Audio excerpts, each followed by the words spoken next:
अब बात कोरोना पर काबू को लेकर। बिहार में लॉकडाउन के बाद कोरोना मामलों में तेजी के साथ गिरावट आई। लॉकडाउन 4 का अवधि 8 जून यानी कि कल खत्म हो रही है। लॉकडाउन को लेकर आज क्राइसिस मैनेजमेंट ग्रुप की बैठक होगी, जिसमें फैसला किया जाएगा कि लॉकडाउन बढ़ाया जाए या अनलॉक किया जाए। क्राइसिस मैनेजमेंट ग्रुप सभी जिलों से मंगाए गए फीडबैक के आधार पर फैसला करेगा। बिहार में पिछले 24 घंटे में 1,08,933 सैंपल की जांच हुई है। सूबे में कोरोना मरीजों का रिकवरी रेट 98.02% है। प्रदेश में एक्टिव मरीजों की संख्या 8,707 है और अब तक 6,99,028 मरीज भी ठीक हुए।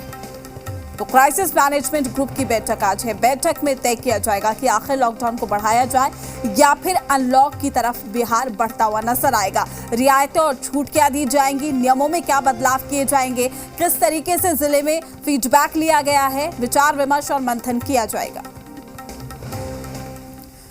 चलिए बात करेंगे झारखंड की। झारखंड में भी काफी तेजी के साथ कोरोना महामारी को मात देने की तरफ बढ़ता हुआ दिखाई दे रहा है। सूबे में कोरोना का ग्राफ तेजी के साथ नीचे आ रहा है।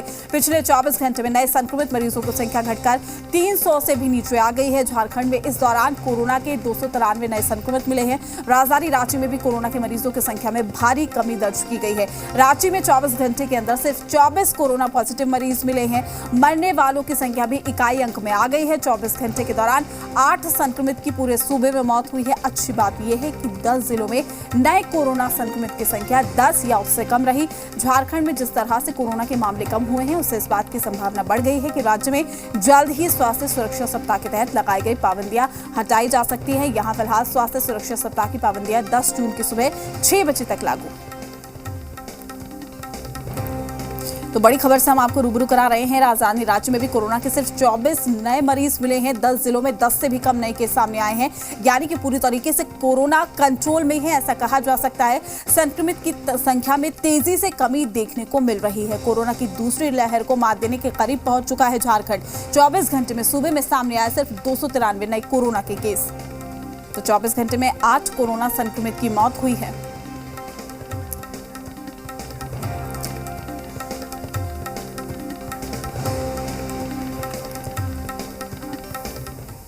तमाम जानकारी के साथ हमारे संवाददाता हमारे साथ जुड़ चुके हैं। पटना से हमारे साथ नवजीत है और साथ ही झारखंड से हमारे साथ चंदन जुड़े हुए हैं। चंदन, सबसे पहले आपसे जानने की कोशिश होगी कि कोरोना पर क्या वाकई कंट्रोल होता हुआ नजर आ रहा है, और यही वजह है कि झारखंड में देखिए तेजी के साथ कोरोना का ग्राफ गिरा है और अब मरीजों की संख्या में भारी कमी। क्या कुछ अपडेट?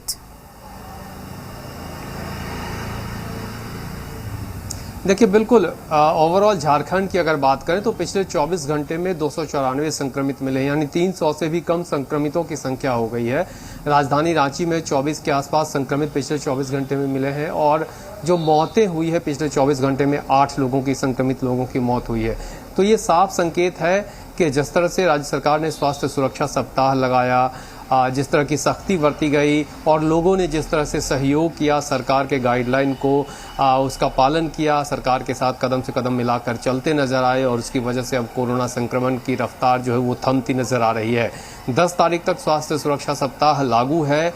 अब ये देखना होगा कि यहाँ से आगे राज्य सरकार यानी कि आपदा प्रबंधन विभाग की जो बैठक होगी उसमें सभी पहलुओं पे चर्चा भी होगी और फिर किस दिशा में अनलॉक की तरफ कैसे सरकार जाती है, क्योंकि सरकार के सामने ये भी बड़ा सवाल है कि अगर अनलॉक की दिशा में जाते हैं तो लोग जो है वो लापरवाही न बरतने लगे, यानी कि जो संक्रमण की रफ्तार कम हुई है तो कहीं लोग फिर उसको थोड़ा इग्नोर करने लगेंगे तो संख्या बढ़ न जाए। तो उन सभी पहलुओं को देखते हुए कैसे अनलॉक की दिशा में सरकार कदम बढ़ाएगी, इसके लिए पहले बैठक होगी, सभी पहलुओं पर चर्चा होगी और उसके बाद ही उस दिशा में कदम बढ़ाया जाएगा। बिल्कुल चंदन, आपके पास लौटूंगी। नवजीत भी हमारे साथ जुड़े हुए। नवजीत, आज क्राइसिस मैनेजमेंट की बैठक में साफ हो जाएगा कि बिहार अनलॉक की तरफ बढ़ेगा या एक बार फिर से लॉकडाउन बढ़ाया जाएगा। लेकिन बिहार में वाकई लॉकडाउन का असर दिखाई दिया है और यही वजह है कि आंकड़ों में तेजी के साथ कमी आई। फिलहाल ताजा अपडेट क्या है? जी बिल्कुल, देखिए आज का जो समय है वो बिहार के लिए काफी सुखद रह सकता है। क्योंकि जिस तरीके से जो बुरे वक्त था बिहार के लिए वो निकल गया है। जो मरने वालों की संख्या कह लीजिए, जो राजधानी पटना हो या फिर किसी भी बाजार में जाइए तो वहाँ पे जो संक्रमित लोगों की जो परेशानियाँ थी उससे सबसे बाहर जब निकल चुका है बिहार, तब ऐसे में राज्य सरकार के सामने अब देखना होगा कि क्या कुछ कदम उठाती है। क्या वो जो बाजार अभी 2 बजे तक खुला हुआ है, अल्टरनेट खुल रहा है, उसमें क्या तब्दीलियां हैं। बताया जा रहा है कि जो शाम का जो वक्त होगा उसमें 2 घंटे 3 घंटे की और छूट दी जा सकती है, यानी 4 से 5 बजे का वक्त है वो लोगों को मार्केटिंग करने का वक्त मिलेगा। लेकिन जो शादी समारोह, धार्मिक स्थल, पूजा पाठ और जो कह लीजिए श्राद्ध या फिर जो कह लीजिए जो बड़े बड़े जो मॉल हैं उन सबको तो अभी बंद ही रखा जाएगा, क्योंकि अभी इसी वक्त में जो इस तरह का अच्छे माहौल बने हैं, संक्रमण दर काफ़ी कम है। कोई भी ऐसा जिला नहीं है जहां पे 50 से ज़्यादा संक्रमित मरीज हों। तो ऐसे में राज्य सरकार है वो अब वैक्सीनेशन पे जोर दे रही है, वैक्सीनेशन को आगे बढ़ा रही है।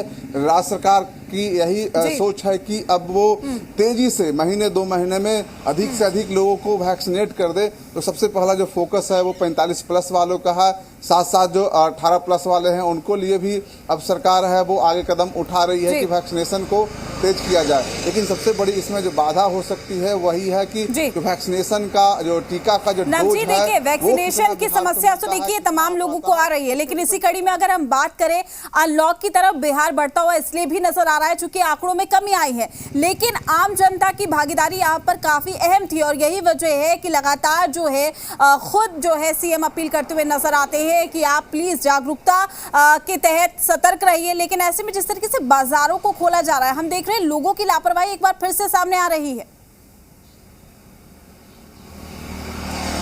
देखिए, लोगों की लापरवाही है वो सामने हर बार देखने को मिलती है। उसकी वजह है कि जो लोग हैं वो भूल जाते हैं अपने उस समस्या को कि किस तरीके से बुरा वक्त रहा है। तो इसमें कहीं न कहीं प्रशासन को कह दीजिए कड़ाई से पेश आना पड़ेगा। ऐसा नहीं है कि लॉकडाउन में ही प्रशासन और पुलिस है वो डंडे भांजे लोगों पे कार्रवाई करे।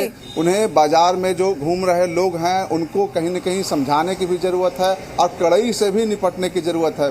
लोग हैं लापरवाह बढ़ते गए, चूँकि जब सड़क पे वो निकलते हैं तो सब कुछ को वो भूल जाते हैं, अपनी वो समस्या को देखते हैं। देखिए बिल्कुल नवजीत, अगर लोग अनलॉक की तरफ बढ़ रहा है बिहार, तो ऐसे में लोगों की भागीदारी यहाँ भी काफी अहम होनी चाहिए। अगर बाजारों को, दुकानों को खोला जाता है तो अब लोगों को भी जागरूक रहने की जरूरत है और एक बार फिर से हम कोरोना की चपेट में ना आए तो उसका ध्यान रखना होगा। चंदन, यही बात अगर हम झारखंड के लिए कहें, चूंकि झारखंड में हम देख रहे थे सीएम खुद ट्वीट के जरिए कहते हुए नजर आए थे कि आप लोग अपनी प्रतिक्रिया दीजिए कि अनलॉक में किन चीजों को खोला जाए और किन चीजों को नहीं खोला जाए। जब जनता की तमाम चीजों का ख्याल रखा जा रहा है तो ऐसे में जनता को भी अब ख्याल रखने की जरूरत है।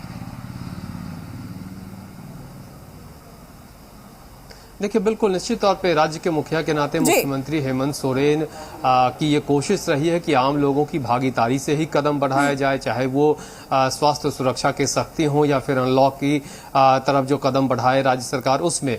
और मुख्यमंत्री ये चाहते हैं कि आम लोगों के सहयोग से ही कोरोना संक्रमण की रफ्तार को न सिर्फ रोकने के साथ साथ बाकी जो भी कारगर कदम उठाए जा रहे हैं सब में आम लोगों की भागीदारी हो, सहभागिता हो और आम लोग जो राज्य के आवाम हैं वो इसका पालन करें। इसीलिए मुख्यमंत्री पहले लोगों से सलाह मांगते हैं, मशवरा मांगते हैं, फिर अनलॉक की दिशा में जो कदम बढ़ाने के लिए तैयार किया जाता है। इसके बावजूद 10 तारीख तक के लिए स्वास्थ्य सुरक्षा सप्ताह को लागू रखा जाता है। 2 बजे तक दुकानें खोलने की अनुमति मिलती है। 15 जिले वैसे जहां संक्रमण की रफ्तार बिल्कुल कम थी उन जगहों पे दुकानों को खोलने की अनुमति मिल जाती है। 7 जिले जहां संक्रमण अधिक है वहां पे सख्ती बरकरार रहता है। तो ये सभी पहलू हैं और आम लोगों को निश्चित तौर पे समझना होगा कि अगर अनलॉक की दिशा में राज्य सरकार जाती है तो फिर सरकार के साथ कदम से कदम मिलाकर चलना होगा, गाइडलाइंस का पालन करना होगा। बिल्कुल चंदन, और देखिए 2 बातों का ख्याल रखना होगा, प्रशासन की सख्ती और आम जनता की भागीदारी। शुक्रिया चंदन आपका, नवजीत आपका भी शुक्रिया तमाम जानकारी देने के लिए। तमाम